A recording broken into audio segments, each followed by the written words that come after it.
How is it now that I've turned on the microphone? Damn it all, I did a whole bit, pardon my language. I did a whole bit about please, let me get it right on the first try, just this once. Let me not screw up live streaming. But I did conjure the spirit of my beloved wife, her spirit which is still in her body. And she saw me through and let me know that I had indeed screwed up again. There I am! She hears me.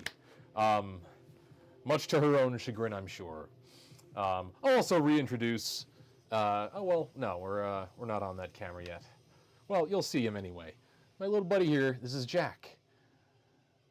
He's a nickel, and I use him for scale, and I gave him googly eyes. I did not name him after our friend Jack. This is Jack Nicholson. So he's going to help show the scale of the work we're doing today. Why don't we scooch on over to that work? Oh, not that. There we go. So here he is. I laid in kind of the base colors based on a rubber mask that I've had since childhood, which is now it's hanging on my pegboard wall here. For all my creepy Halloween masks in my collection, this is one that still kind of bothers me. And if you caught last week's stream, I tried it on, and that was always the worst part, was seeing my reflection with this mask on and seeing human eyes behind it. I'm not going to do it again, because I didn't have fun with that.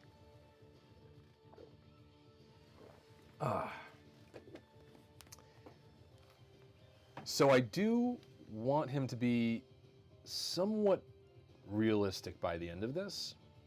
So I think we match the rubber mask pretty well so far.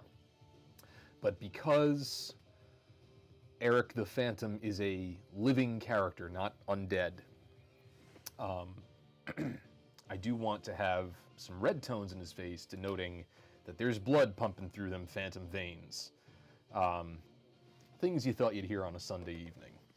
Right, so I think first, while we wait for some more friends to show up, I'm just going to go back and reinforce some of the work that I started last week.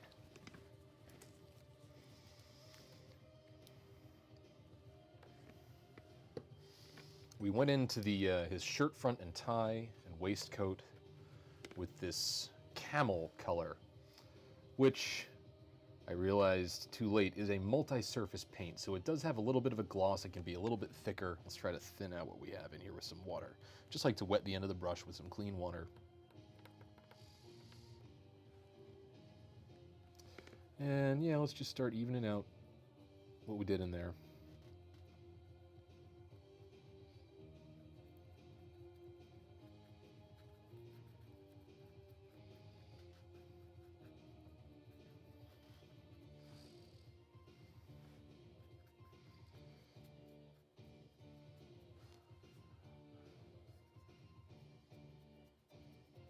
Now, I've been putting music on in the background on my little portable speaker the last few shows. And I know some viewers have trouble hearing it, but that's usually people watching it on their phone. So let me know if you hear the music, and if you have any questions about what the music is. I can tell you so far, this is a playlist that I made for this episode on its own. It warranted its own playlist of, I call it the Phantom's Lair. So a lot of pipe organ music, a lot of the Andrew Lloyd Webber music, a lot of film scores that different composers have written for the silent film, which we are adapting here. No, that's not the word.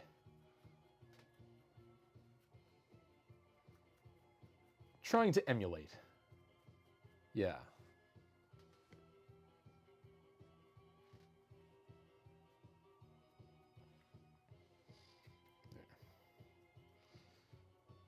Looks like I left some thick brush strokes on this from last time, so I'm just going over with another coat and making sure that I'm smoothing out that paint as much as possible, because that will show. Right, let's let that dry, clean off the old brush.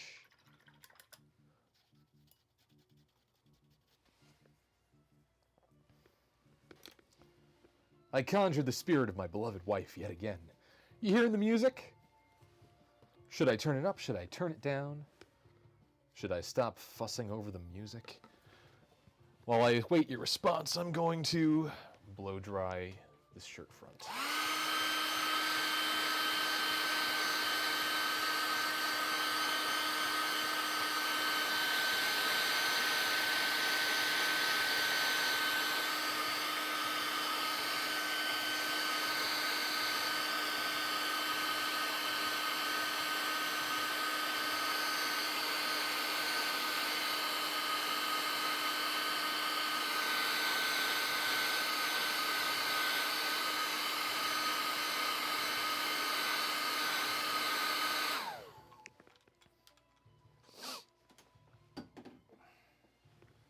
And I started getting into my methodology on the shirt last week, but I'll remind anyone coming in late that you never start with a white shirt with a coat of white paint. You want to go somewhere kind of off-white, depending on what effect that you want. So if it's clean, nice new like dress shirt, I'll paint it a very pale pink or very pale blue, like just short of white. And then dry brush flat white over that, and it gives the illusion of like white fabric kind of picking up the reflections of the colors around it. In this case, this is a character that is finely dressed, but who lives in sewers and catacombs. So I want his attire to be kind of dingy because, again, he can't have any kind of laundry machine back there. This was like 1910 or something. I don't think they had laundry machines yet. I think they just had tubs and big spoons. And like probably salt. I don't know what they used for detergent back then. Lye? I don't know. Anyway, so I'm starting with this camel color. And we're going to layer up from there just so it looks not dirty. Like this is a guy that takes pride in his appearance. It's a big deal for him. Got a whole collection of masks about it. Kind of like somebody I know. All right, so now we're going to go, this is an old friend, Goose Feather. This is one of my favorite off-whites. It's actually a good base color for eyeballs, depending on what kind of eyeballs you're looking to paint. Now, let's see, where's my smaller dry brush? Let's also rotate our paper towel here so we get some clean paper. Don't want to use too small of a slice. Make a big sloppy mud pie.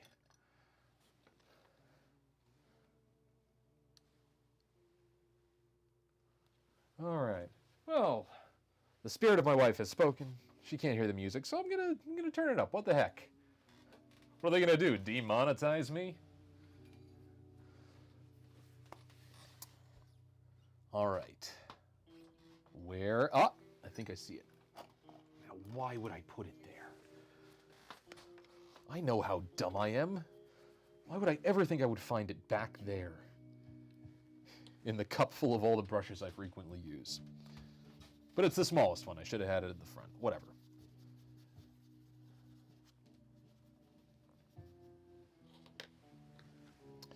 All right. So I'm using my smaller dry brush and just trying to hit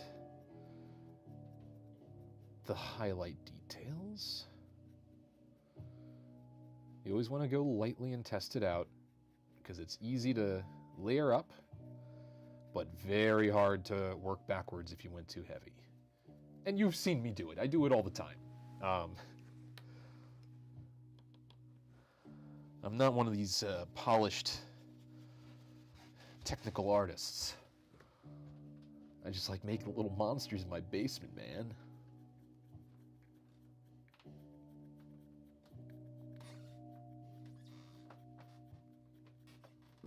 And knowing that I was going to dry brush several lighter layers on this is why I didn't mind too much that I used the multi-surface paint, because this is going to dull down that glossy effect anyway. Boy, I hope you're getting those creepy footsteps above me. That's my darling wife. The poor lass, she's working all weekend, but gave herself a break to go visit her grandmother for her 88th birthday.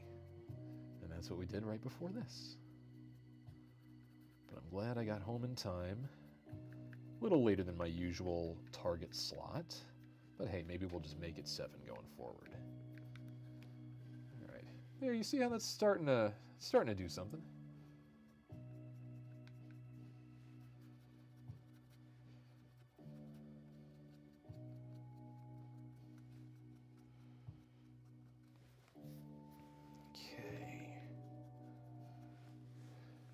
Now we're going to kill 2 birds with 1 stone, by which I mean paint 2 pieces of one guy with 1 brush. We're going to go, right, lemon chiffon, lemon chiffon. We're going to use this as a dry brush layer on the shirt front. This is like another good, like, kind of dirty white shirt look. And this is good base color for more undead, zombied eyes.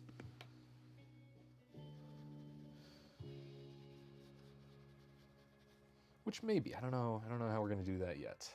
So we're going to do this as a layer on the shirt front first. But then I wanted to bring out some more of this lemon chiffon on his face and hands. Because I had dry brushed it on there, and then I kind of lost it in some other layers as I experimented. If you're hearing this, this is somebody's score for the 1925 Phantom of the Opera. It sounds like the Vampire Nightclub from Blade.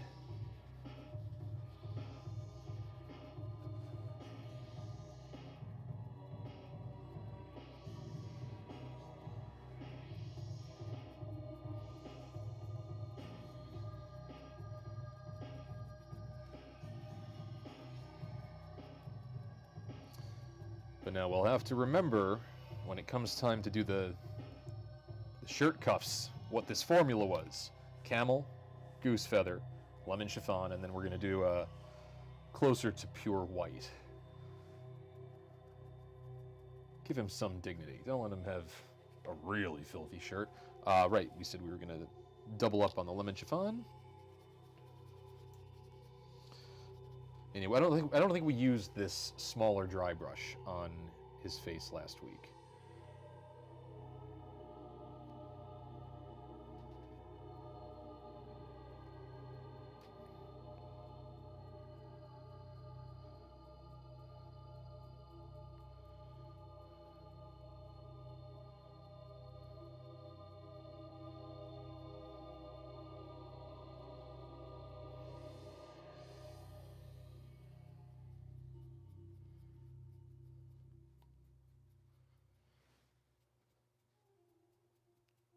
Oh, nice. This is not from Phantom of the Opera, this music. I'm going to turn it up because I love this piece. But it's got some great pipe organ work. This is the theme from the 2011 remake of Fright Night, which has a special place in my heart. The 85 Fright Night is one of my favorite films of all time. But I remember being really, really jazzed about this remake.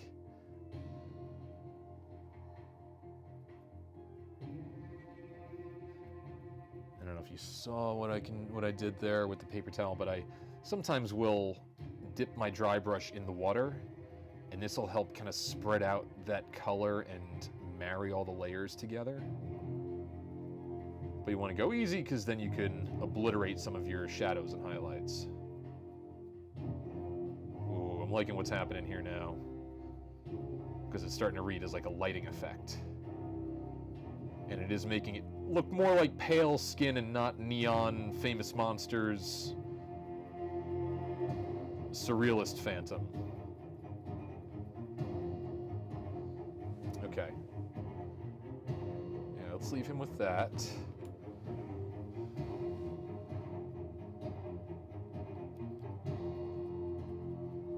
I think I said this last week, I want his fingers to be really, really pale towards the end. Like he's alive, we want to look like he's got blood in his veins, but I also want him to look really like malnourished, like somebody who hasn't seen the sun in many years, which I believe is the case for this bloke.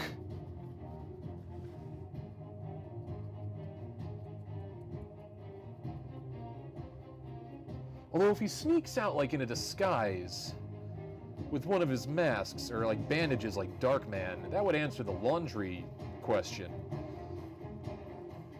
What do you think, chat? Does the Phantom of the Opera do laundry?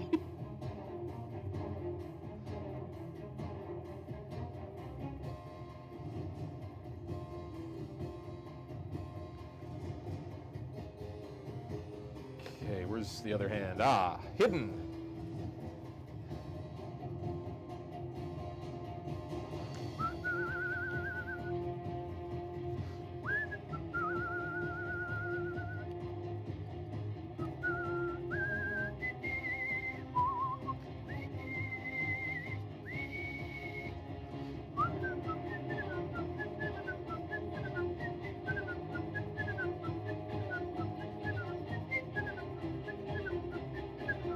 Ah, nope. It's a tough tune to whistle. This is a great score for this movie, composed by Ramin Djawadi. Very successful composer.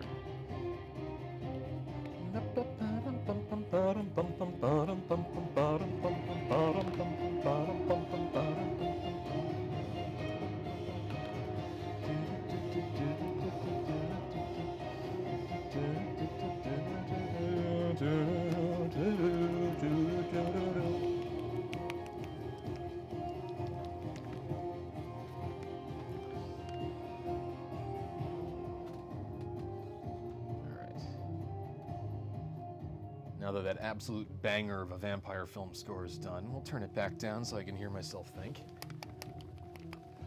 We're going from lemon chiffon on the shirt front to satin cream, which is pretty close. Definitely just, closer to white, which is why I often layer these two together.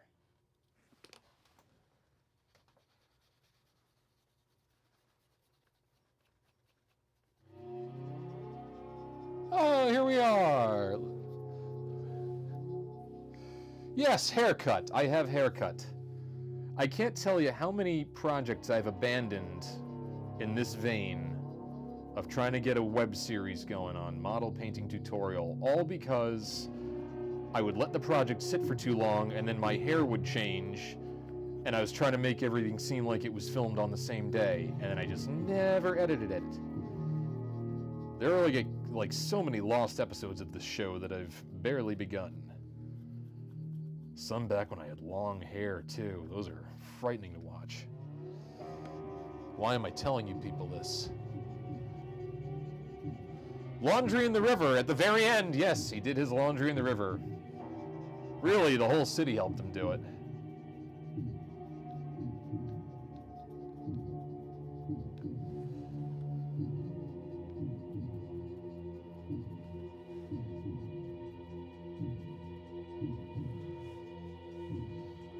Just layering up this satin cream. This might be the ultimate layer, I'm not sure.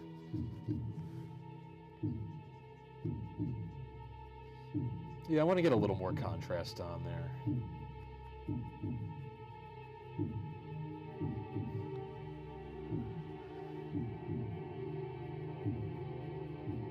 But yes, welcome Rosie the Riveter, welcome Kathy.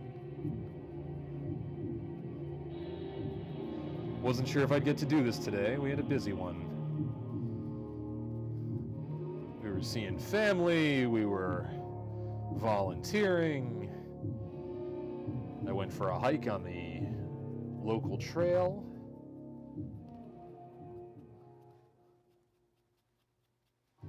There we are. All right. Okay, all right, one more layer, one more layer.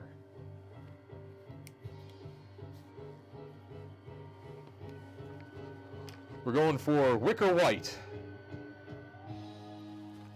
Oh, I don't know. It says enamel. This might be another glossy one. Oh, yeah, you see that? Can't use it. All right, I'm going to set that aside and bring it upstairs. Well, then.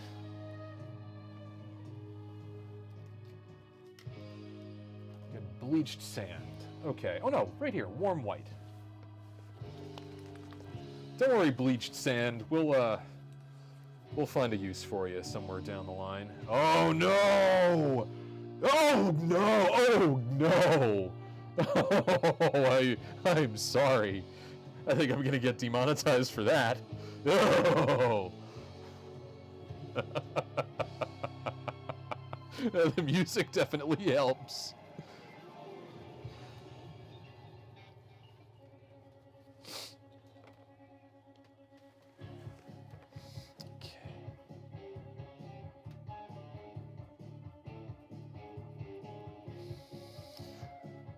I set up a new light here, a new work light, by the way, to be out of the way of the camera, but to give a better look at what I'm working on in my hands, because the funky multicolor lights are cool looking, but they sure do throw off the eye when you're trying to pay attention to layering colors and holding onto your brush. Oh boy!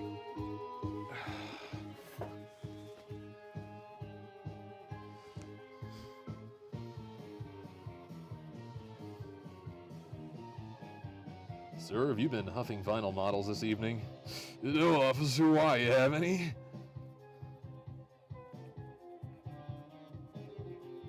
There we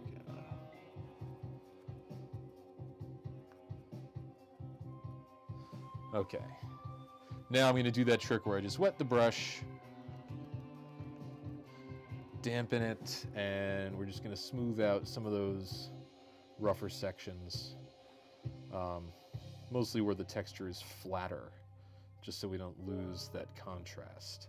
But that's looking about how I wanted it to look.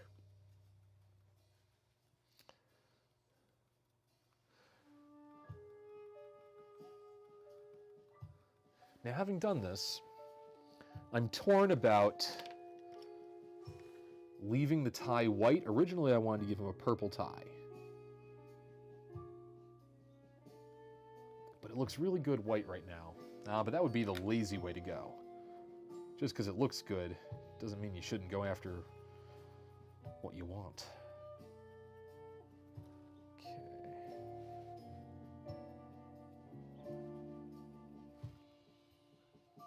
All right. Let's let that sit for a while. Clean the old tiny dry brush. Oh boy. Yeah, so the paint got all chunky. Oh, let's try to get that in the trash. All right. Oh no, I got white paint on my coat.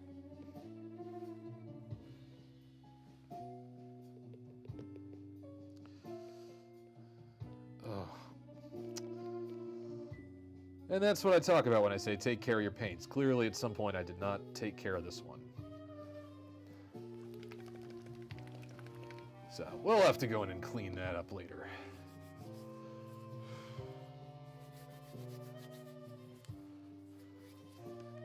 Let's do this, yeah.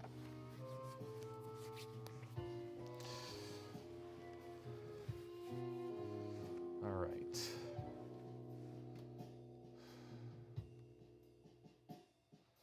All right, so next up, get a drink of water before I continue.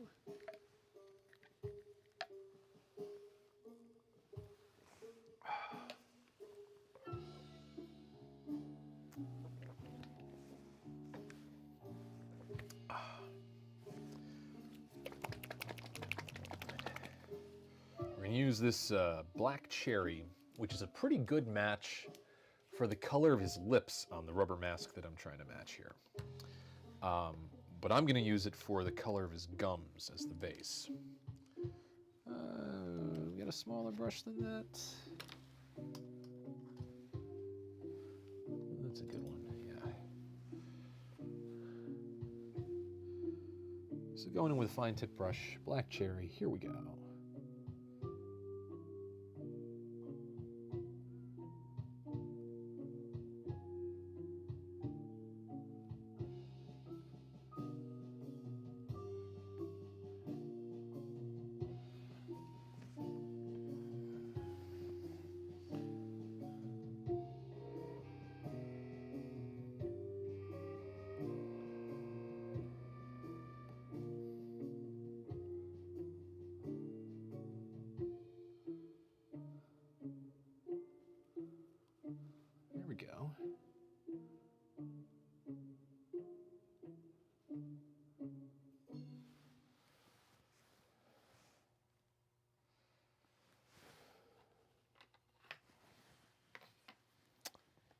while I have this paint out, I'm going to start doing a little wash here so we can work it into some of the grooves of his face. I also want to try giving him these chapped lips. Come on.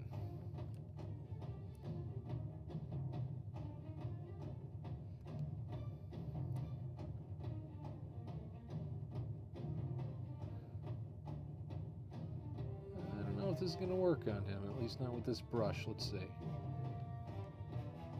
Blotted it away. No, that completely ruins it. All right. Just clean that up really quick with a little water. And just start working that color into the lines of the face.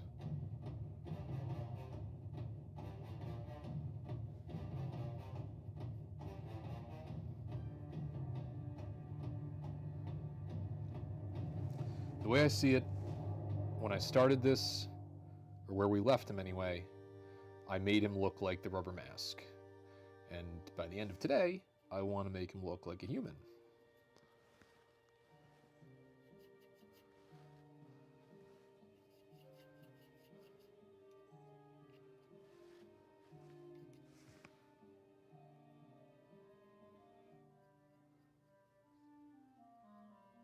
There we go.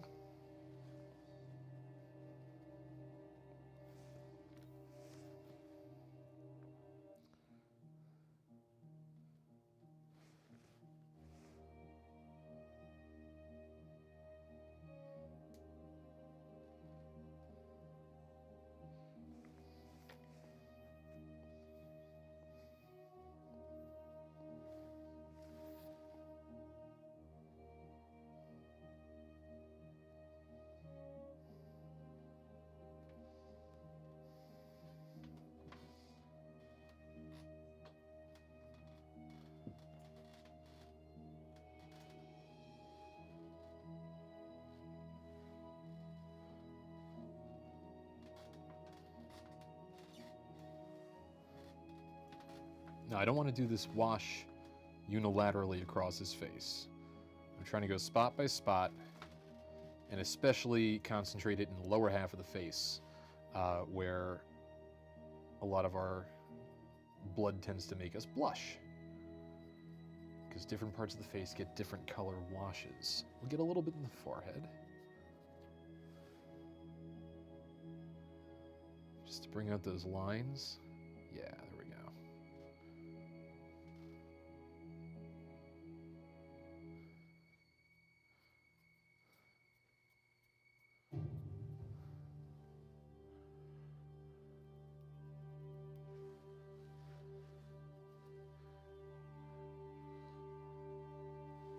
Ah, why can't I use the enamel? Good question. Going back to when I put away that white one. It has a glossy finish, which is not how I want something that's supposed to look like a fabric shirt to appear.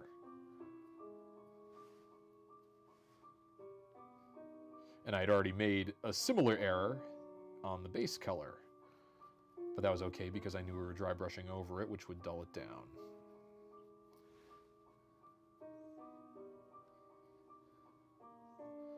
There, I'm liking that.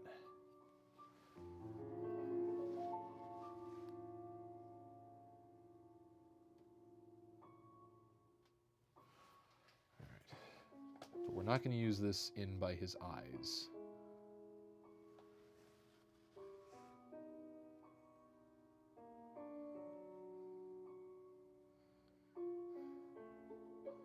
Because that's a good way to sell the realism of a face. To just use those different washes for different regions of the face.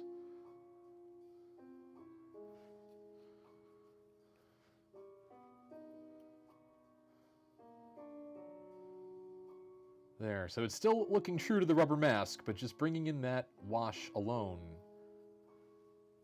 is starting to make him look like flesh and blood. All right. We will, let's see. Just 20, please. Thank you.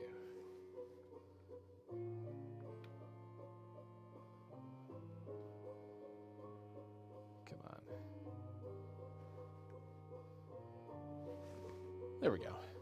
All right, cleaning my brush. We can put away black cherry for now.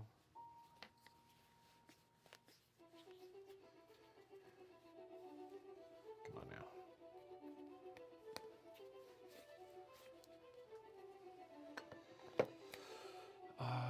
Let's see, I pulled out, and this is going to be a little bit of a risky move, but this color shift black. Black Flash it's called. There it is. Now my thinking with this is, you know, he always, in all the pictures, has dark circles around his eyes. And I don't want it to look like makeup or eyeshadow, which it will if I just painted this color shift paint in there. But I'm going to do a thinned version of it, and I want to then dry brush matte layers over it, which I hope will give the appearance of, you know, when you have bags under your eyes, sometimes it can have the effect of like a shiner, as if you have a black eye. So I want to use this as a base. And again, we're going to work against the metallic look of the color shift paint as we add other colors.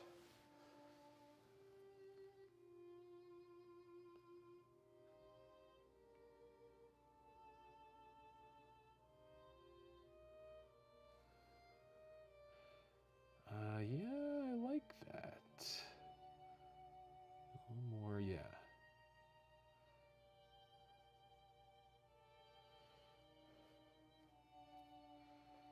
Now we just gotta match it on the other side, which is always the intimidating part.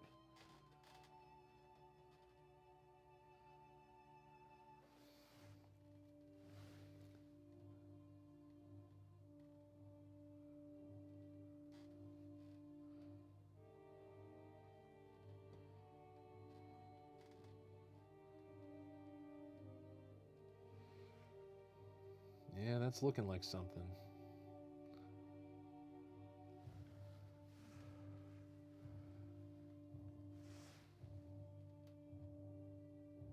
I ain't saying what it is.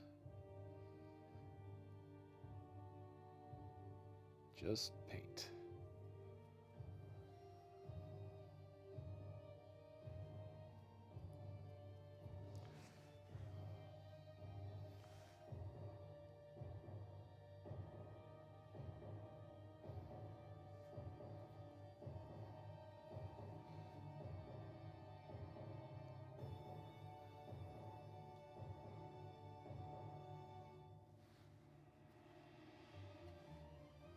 Yeah, all right.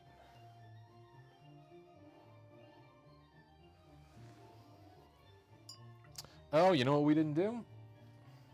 We still have a little bit left. Let's see if we can make it work. We didn't do the same wash of black cherry on the hands. Let's see if we can thin out what we have in there. We don't need much, don't need much. But yeah, that's making his hands look less like zombie hands.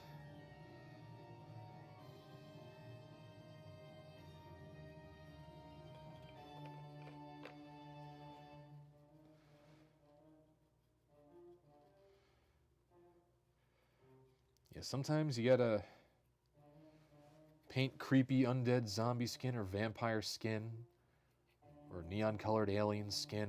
Sometimes you gotta paint healthy skin on usually on heroic characters like Indiana Jones. You have to do a convincing healthy skin tone. Sometimes you gotta do guys that are alive that are really unhealthy, and that's what our Phantom is.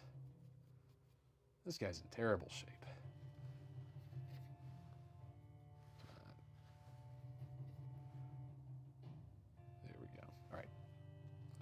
That.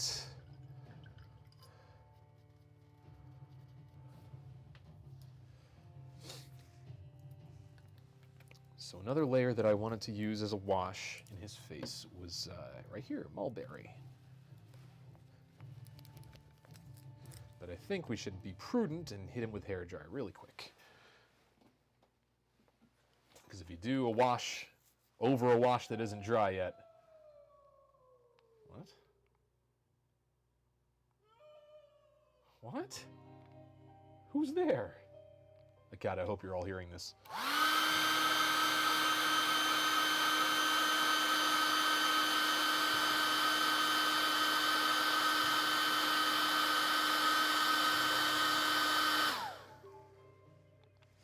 Ah, yes, you notice the decals on my Resident... It's not just Resident Evil stickers on my bottle. It is a Resident Evil themed bottle. Let me close it up so we don't have any accidents. It's the third time I've said that today. It's styled to be the first aid spray, and then I ruined its monetary value by adding all these stickers on it from Etsy, because I play those games obsessively. And yes, welcome one also. Workshop Laboratory in the Cellar. That's right. I'm painting a vinyl Phantom of the Opera kit for the woman I love. Doing a creepy gesture of love in the basement, which is the most Phantom thing you could do, while listening to Phantom of the Opera music. All right, what do we want to do next? Let's get the mulberry in there.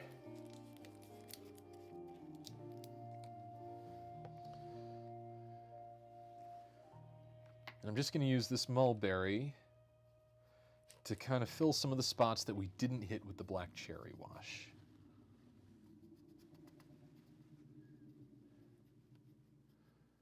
I got no radon detector, but that's okay. I know where all my radon is. I keep it in a box.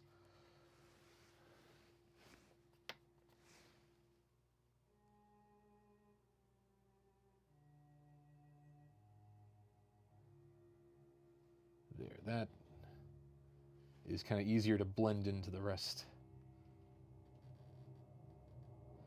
of the color palette of the skin. Yeah, those look like sunken skull's eyes, which is how he's described in the novel, a face like a skull.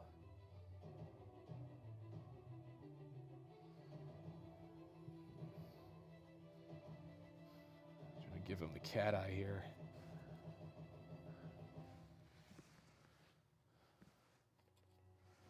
And then I want to bring this darker mulberry into the temples and at the edges of the hairline. Yeah, here we go, man.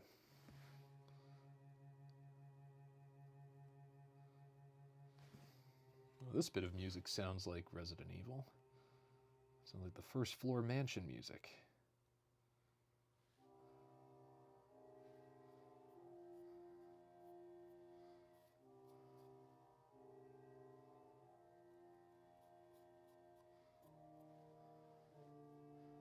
Ooh, I like what's happening with his skin tone.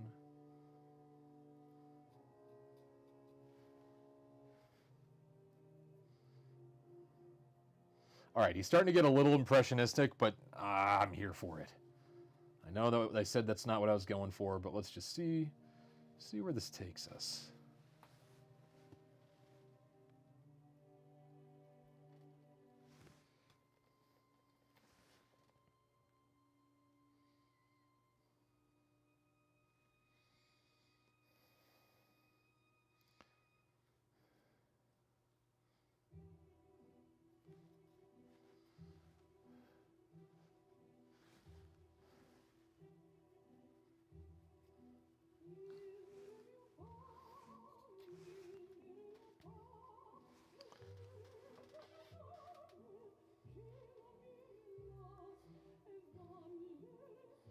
So yeah, he looks like he's alive, but you can tell this boy's got some circulatory issues.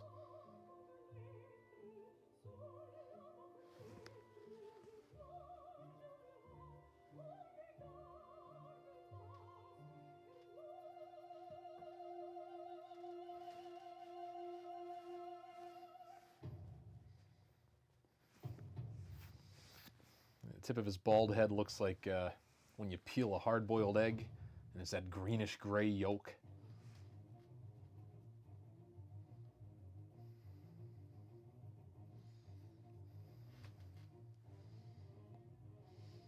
Gosh, I used to do a diet that had me eating so many hard-boiled eggs, and I hated every single one of them. But to make them last, because I couldn't eat much in this diet, to make the hard-boiled eggs last a long time, I would just peel the white away a little bit at a time and leave just the solid yolk. And before I would eat that, I would take some sort of gimmicky picture of it and send it to my wife. I would be on this diet in front of coworkers, and they'd all be horrified. They'd say it's like watching somebody get tortured. Me eating a hard-boiled egg and a piece of plain toast. Here's what he's looking like. I like where this is going. I like where this is headed, Bino. And I do not. Anybody get that one? I feel like Jack is the likeliest candidate to know that deep cut. What did I want to do next? Oh, we'll do another little coat of the black cherry for his gums, and then we'll start doing some of the mouth details. Oh, this piece of music seems very appropriate. Is not Phantom of the Opera. Well, you know what? I'll be impressed if anybody can tell me what this music is from, if you can hear it.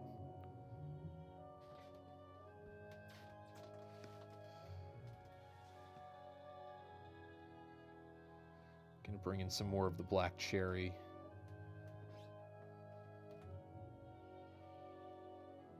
Just to find some more of these details in the face.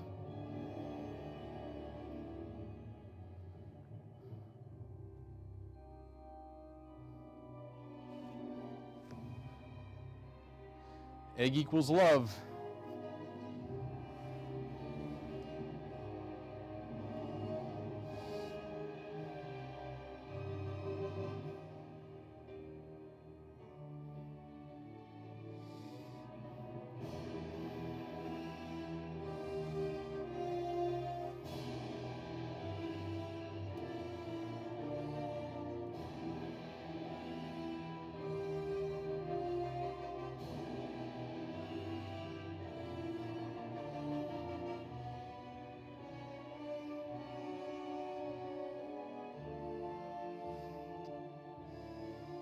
That's okay. It was from Bino the Elephant, from the same creator of Llamas with Hats and Charlie the Unicorn.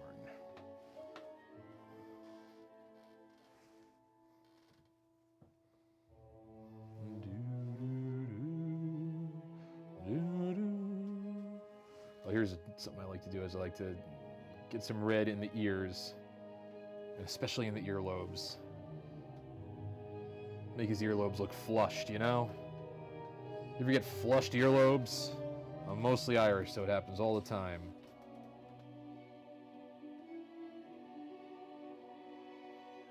We'll have to do a dry brush on the ears to do, just bring out those highlights and do something a little different on that section.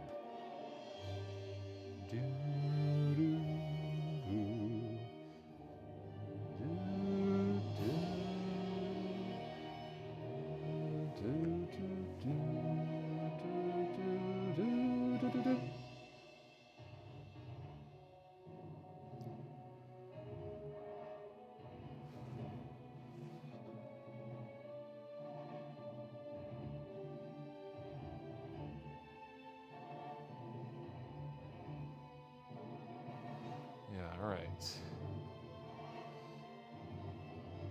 Here's how he's looking. Focus.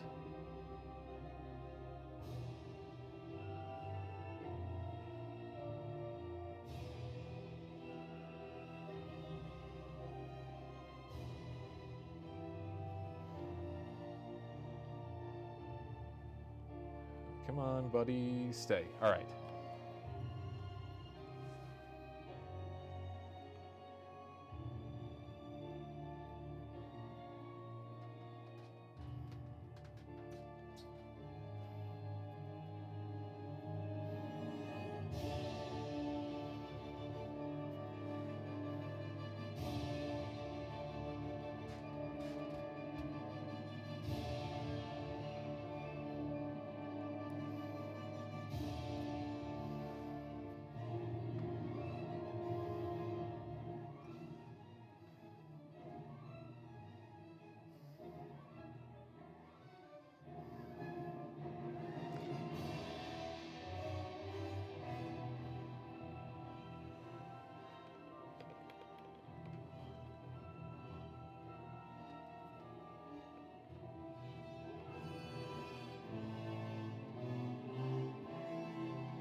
since I have some of this mulberry left, I'm gonna... Ah, that's way too much! That's way too much! It's fine.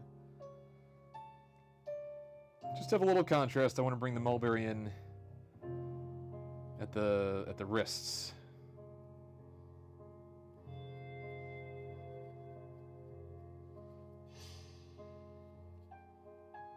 Yeah.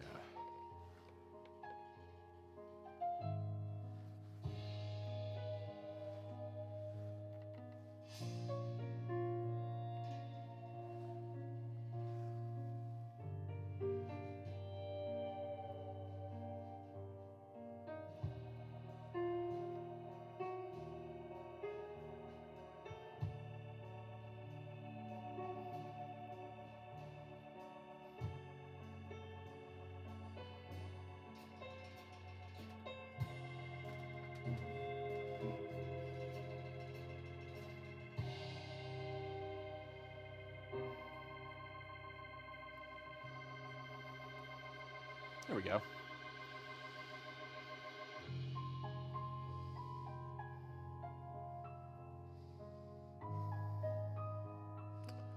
Okay.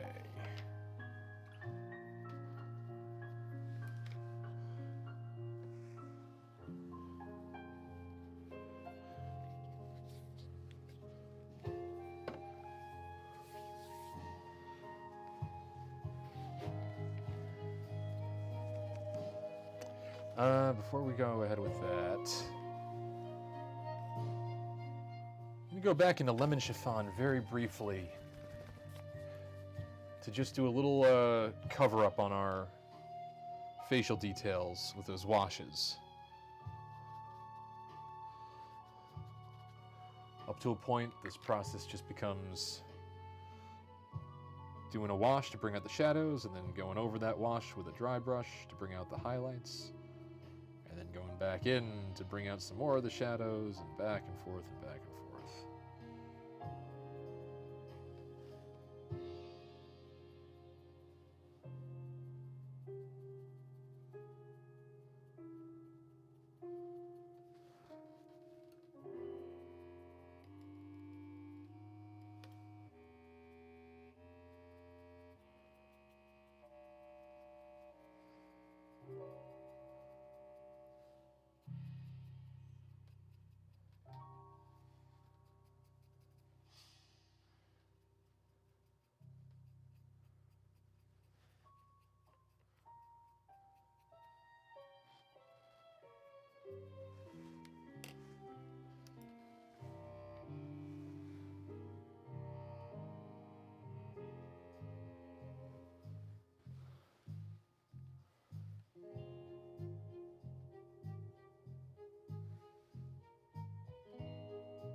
Here we go.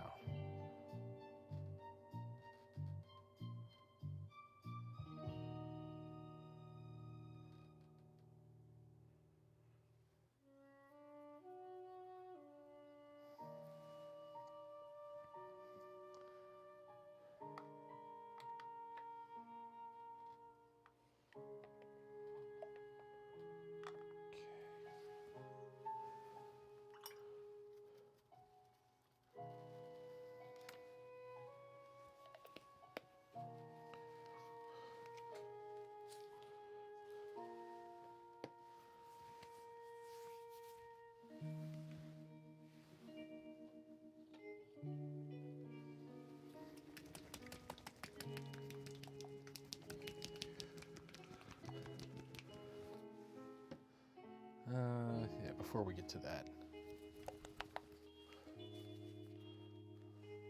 I'm going to go in with this English Country Rose.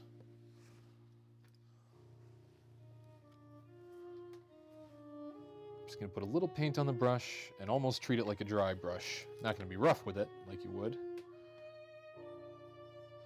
but just to kind of flatten the brush out. I don't know if you can see that very well there. Bring it to a point. And we're just going to try to get some of the highlights of the gums. We don't have a lot of real estate to bring out this detail, So you gotta tread carefully.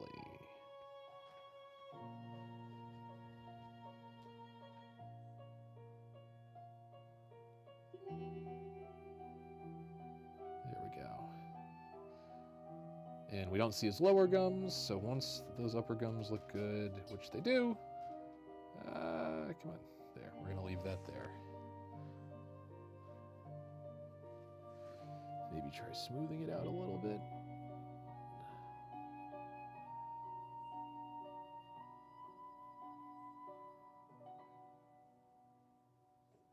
Yeah, okay, leave it, dude. We are going to go back in with a wash later on.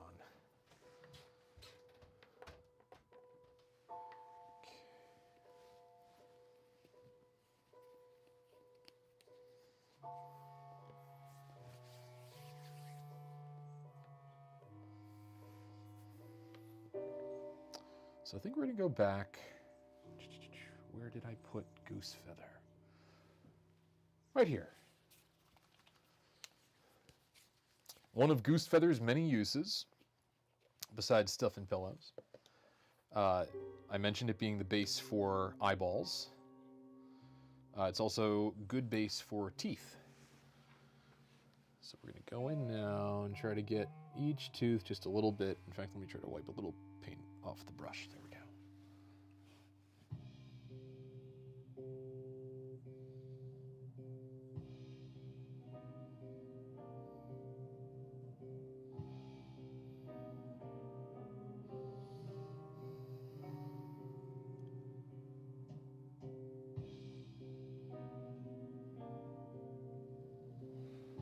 All right, there's one row of teeth. I guess we better give him the bottom row.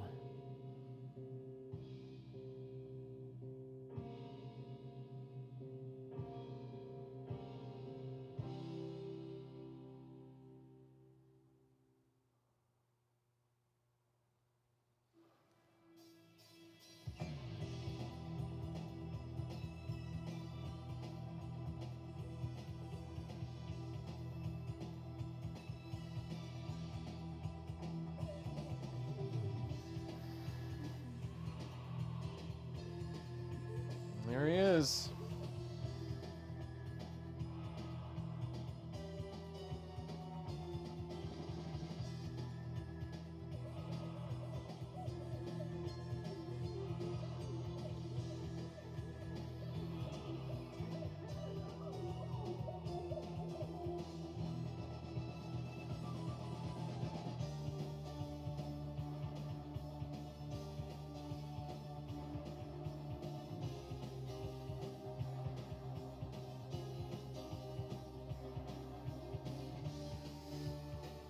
Not bad, huh? Let's see how close we can get.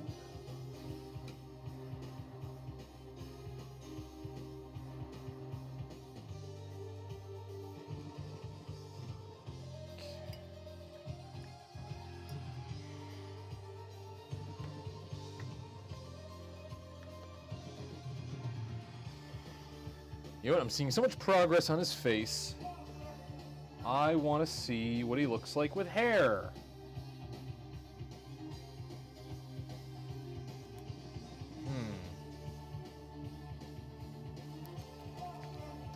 No, I don't want to start with pure black. Let's use one of our other... There, licorice. This has a little bit of a... It's like a blue-black, which I like for black hair. Now, I'm not sure if I want him to have black hair or brunette hair that is so dank and greasy that it looks black, because there is a difference. But we'll start off with this licorice as a base. Gonna stick with my little fine brush here. And I like to, you know, if we have these tendrils of hair here, just line it up with the bristles and work backwards.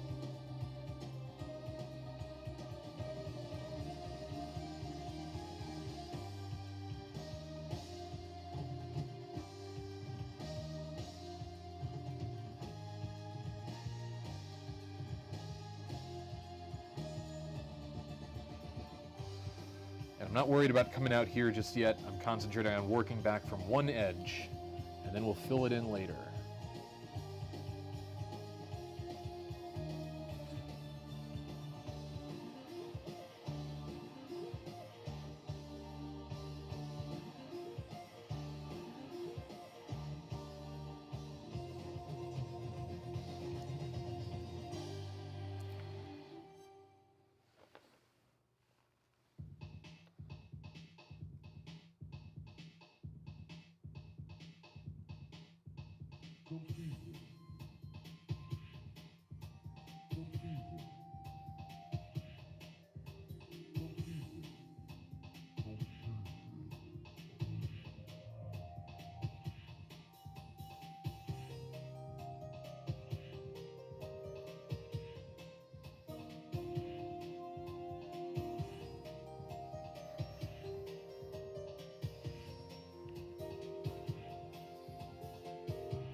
Oh, I think I know what this music is. I've been trying to place it. Oh my goodness, Gary Ambrosia, thank you. That's very kind of you. There's to be no hailing of this old fool. I was right. This music is Claudio Simonetti of Goblin for the movie Opera, which is Dario Argento's kind of modernization of the Phantom of the Opera, but also Hamlet.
All right.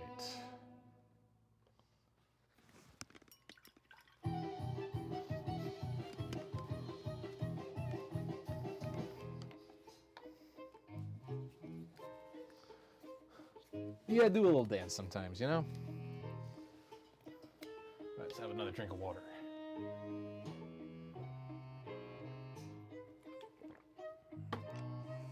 Okay.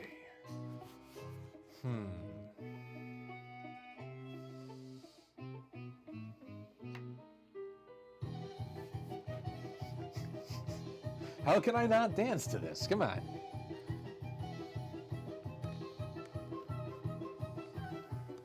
All right, you know what? Let's give this guy a purple bow tie.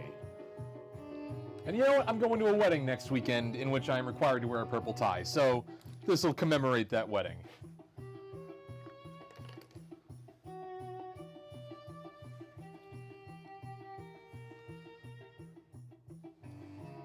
And we're just going for it. That's it. He's getting purple now.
It's hard to be able to show you and also perform it as well, but I'm trying to get the tie as it goes around his neck.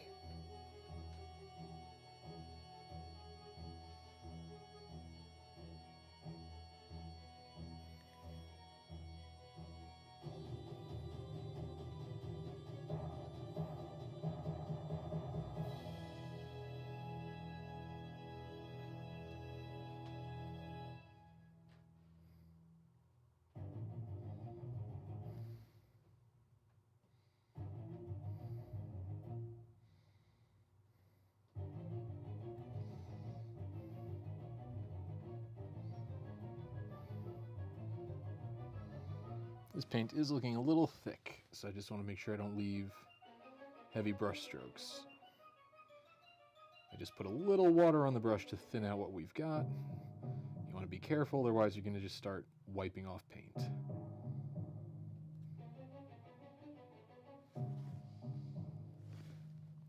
Let's get under there. There we go. Especially since we got this white shirt, I want very clean lines of where the tie ends and the shirt begins.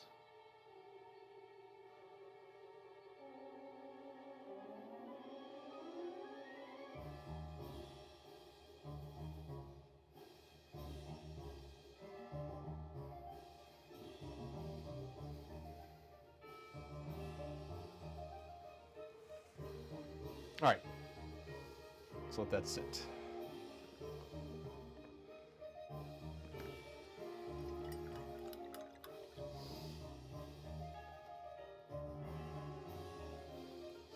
I'll have another drink of water.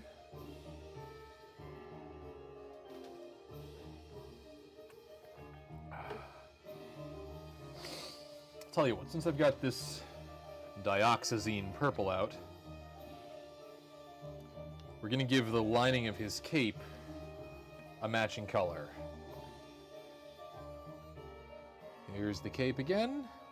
It is a very awkward piece to paint.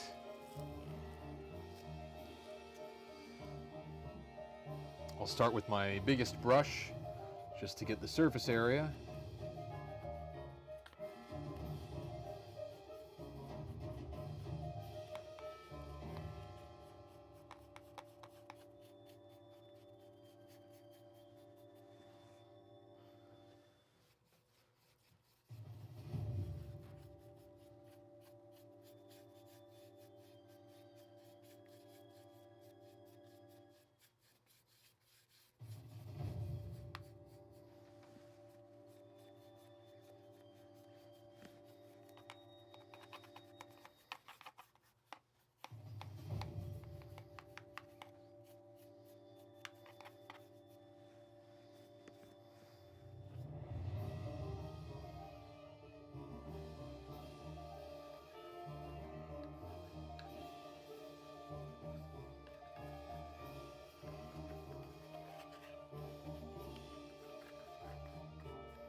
You see what I gotta do here? I gotta stick the brush through the armhole to get to certain sections. And I'll have to do it on this side too.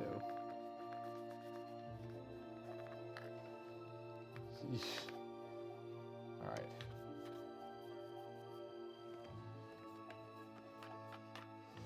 All right, we'll blow dry this for a bit. Stand by for noise.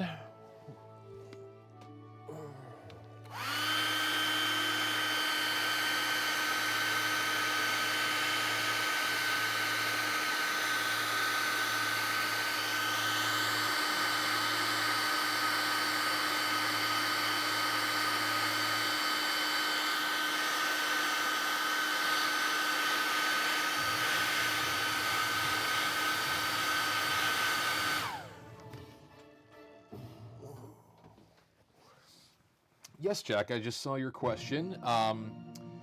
The production design on a lot of pre-color films was, in fact, very colorful, because colors register differently in black and white depending on the filters.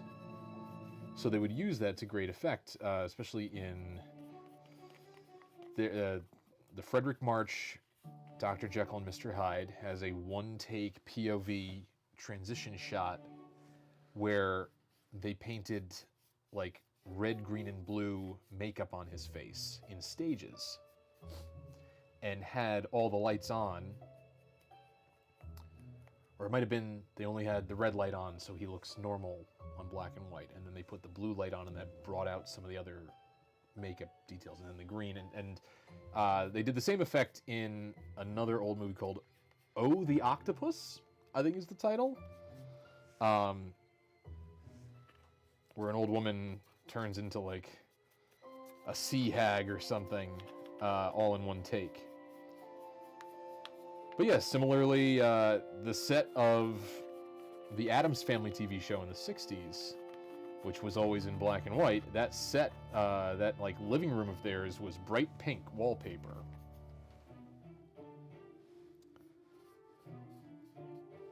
This is also why when you think of the Frankenstein monster, what color skin do you think of? If you answered neon green, here's the reason for that. Movie poster artists would usually base what they saw, obviously, on, you know, what the actors were wearing and how they were made up on set. The painter would visit the set and sketch and take notes on color. And so, while Boris Karloff was playing the monster, they had him in neon green makeup. Not because this is what the character was supposed to look like, but because on black and white film, green would bring out every wrinkle in his skin, every crease. It would make his skin look dead. But the painter working on the poster didn't know the makeup theory, so just said, okay, the monster's green, I'll paint him green. And that's why in the public consciousness, we mostly think of that like Halloween decoration green-skinned Frankenstein monster. So now you know about colorful things filmed in black and white.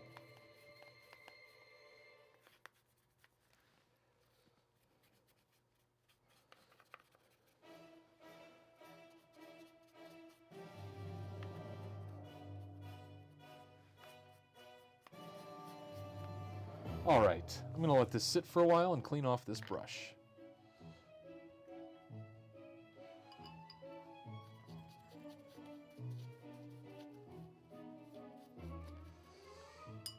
But before I close up this paint, I think I'll just go back and do another coat on his necktie.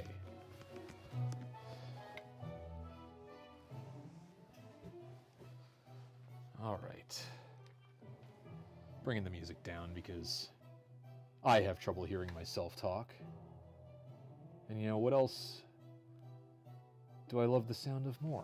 No, I would just prefer to ramble at this volume rather than having to compete with silent film score. I thought silent films were supposed to be quiet.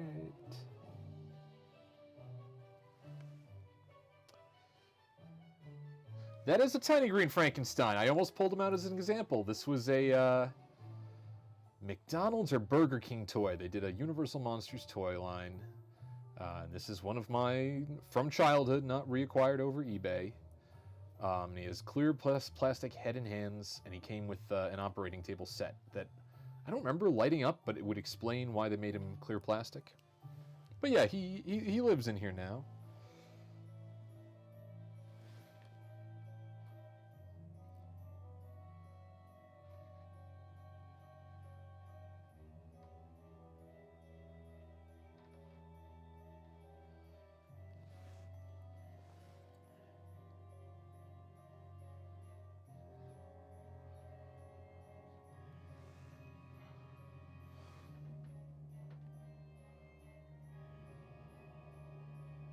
Uh-oh, I see a little streak of purple on the white. We're gonna have to clean that up.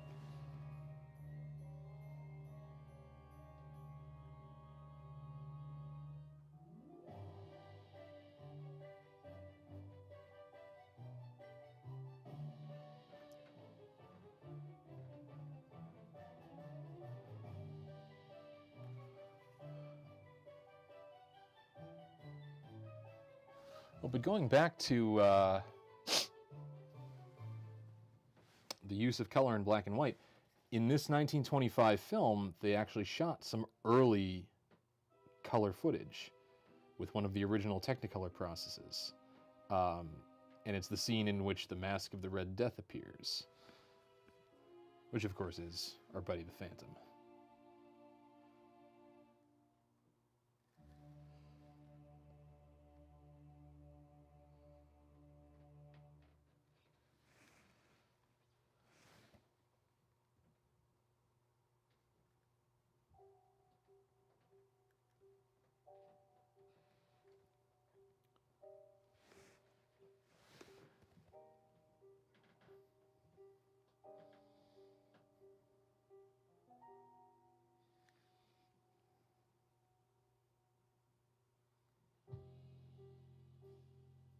There we go.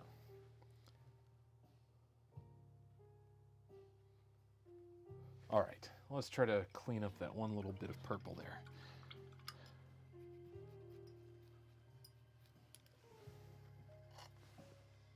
Yeah. I'm just gonna wet the brush. If it's recent enough, we can kind of gently scrub it away. If not, I have other methods. It might be coming off slowly but slowly.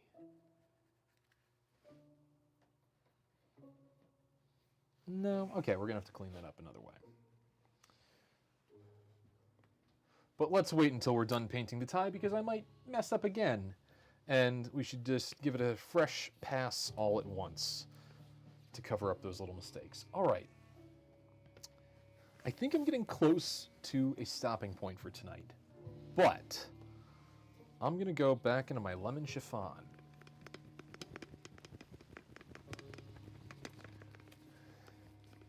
And I want to at least get the base color of his eyes in there.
Okay, well, we've got lemon chiffon out. I'm going to wipe it down a little bit and try to just drag it across the edges, the bottom edges of the teeth. There, just get a little contrast.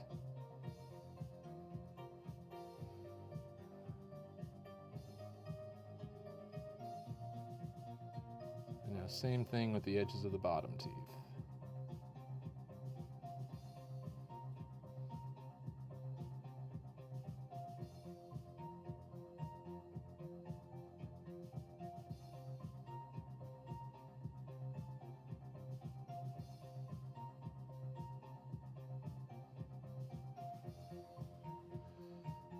There we go.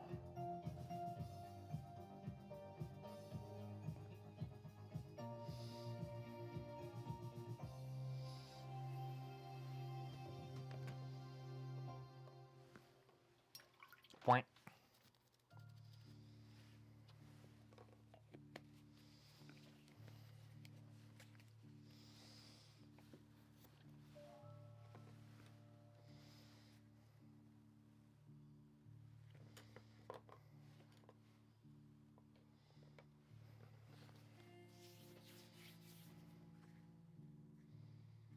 I'm going to give one more coat of dioxazine purple, yes. I've only been reading this label for 15 some odd years.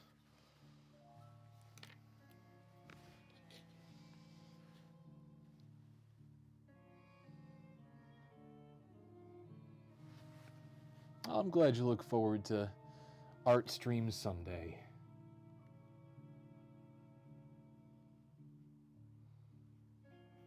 I'm glad I got to do it 2 weeks in a row.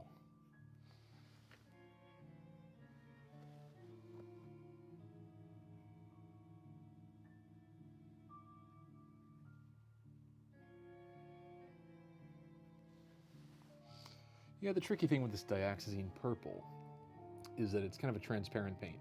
So sometimes if you're using it as a base color, you really have to layer it up.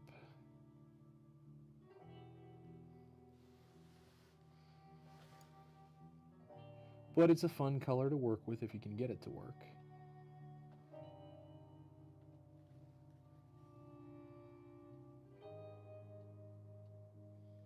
It's a nice Jack Nicholson Joker coat purple.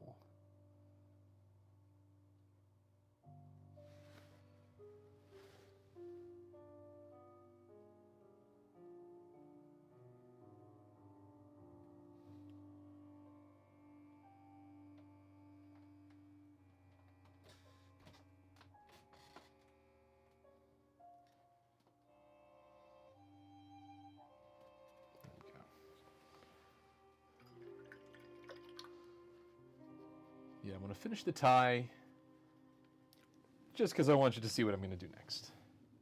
Nothing impressive. I'm just excited about this next step. Let's dry this paint.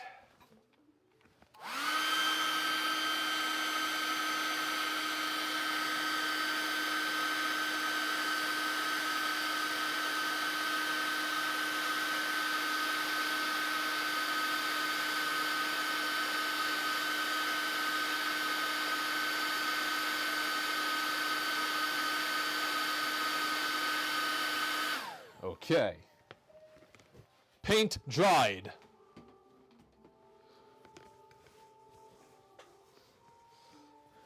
Oh, hiya, Pop.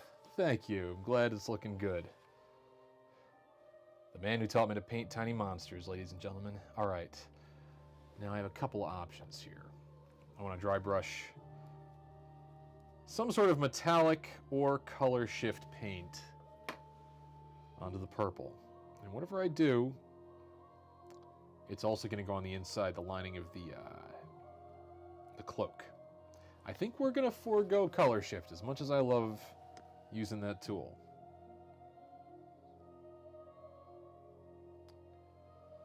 And I think between this metallic plum and amethyst, I think we're going to go amethyst.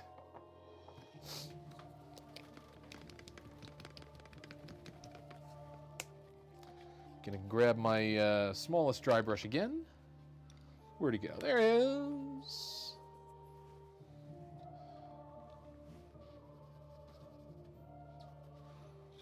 right. And again, just getting the highlights here. That's one thing I like metallic and color shift paints for is kind of satiny fabrics. Good for the lining of a Dracula cape or a Phantom tie. Heck, maybe even a Phantom cape and a Dracula tie.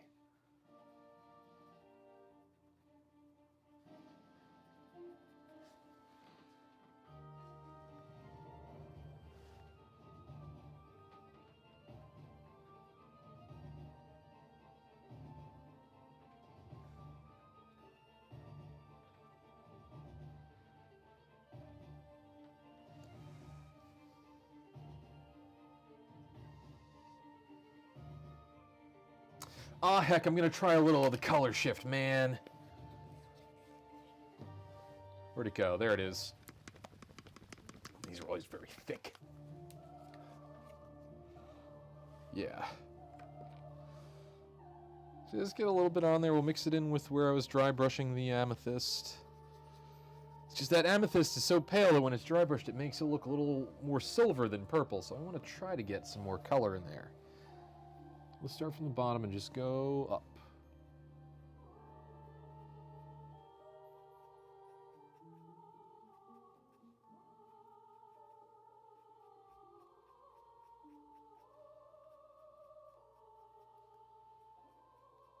It's subtle. Whatever. I'm glad I did it. But you know what we can do even further to help it along?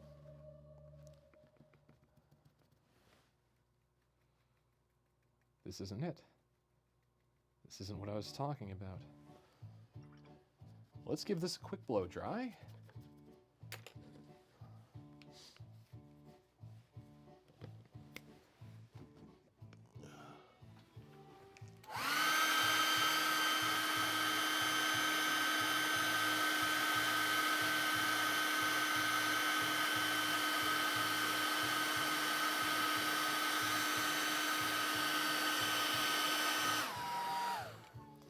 Because I've run into this effect of metallic paints, even if they are colorful, appearing a little more silver when you use them this way.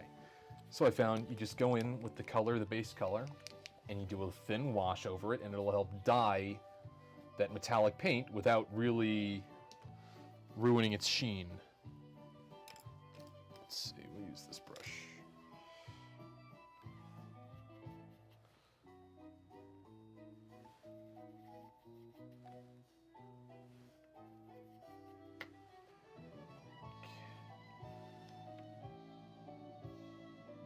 There, that's much more what I wanted to go for. See how it just brings the saturation back in there?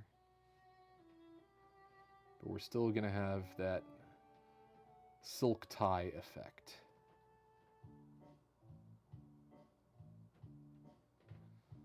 All right.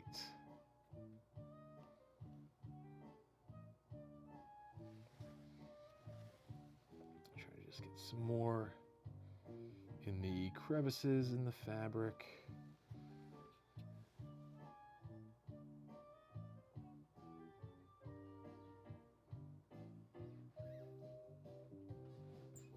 All right, let's let that wash out. I'm not going to blow dry that because I want that purple paint to pool in the deeper parts of the tie. Oh, heck. Let's clean up this edge here.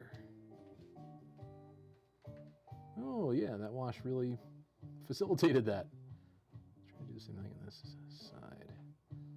Can you see that happening there? Right here on the edge of this tie, just using the little bit of wash to run down and smooth out the edge where the tie meets the shirt front.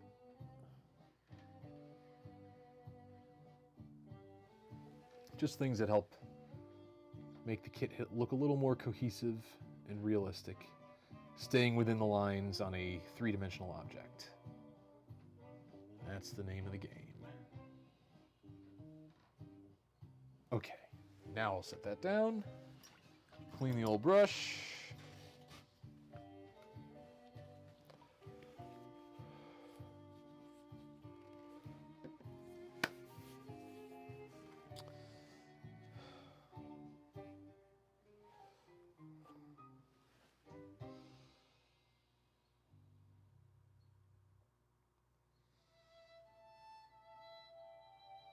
Okay, all right, this song convinces me we're going to stay on for one more step. We're going to start doing the eyes.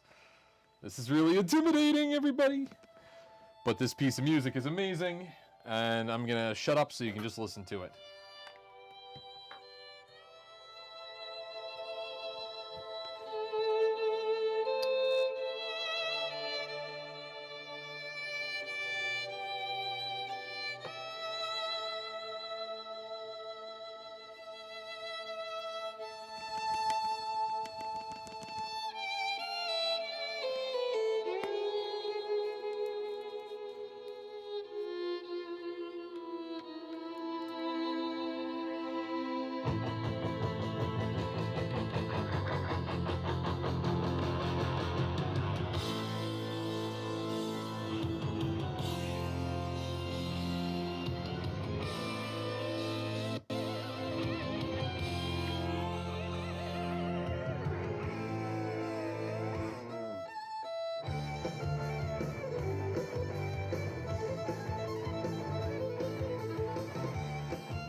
All right, he's starting to look like a real guy, huh?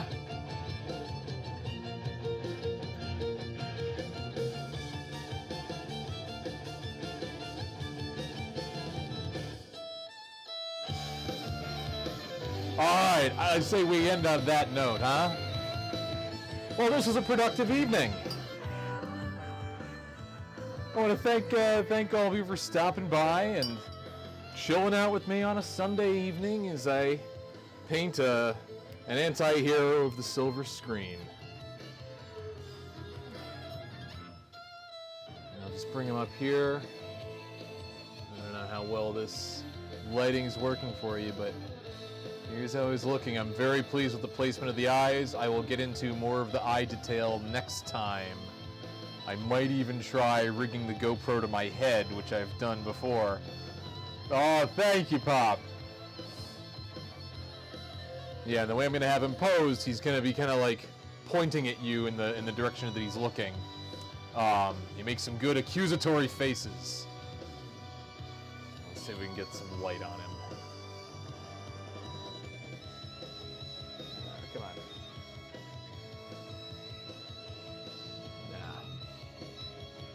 There.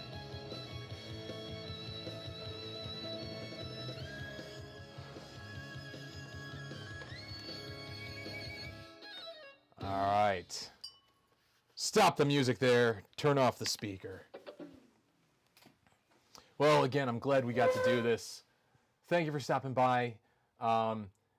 If you're new here, give me a like and a subscribe. I try to do this around 6:30, 7 p.m. on Sunday evenings. And my motto is, be a weirdo, not a creep. Make art, start imperfectly, paint badly, just let it all go to hell. Do what you love for fun and for free. I wish you all a pleasant Sunday evening from Kids from the Crypt. Thanks again. Bye.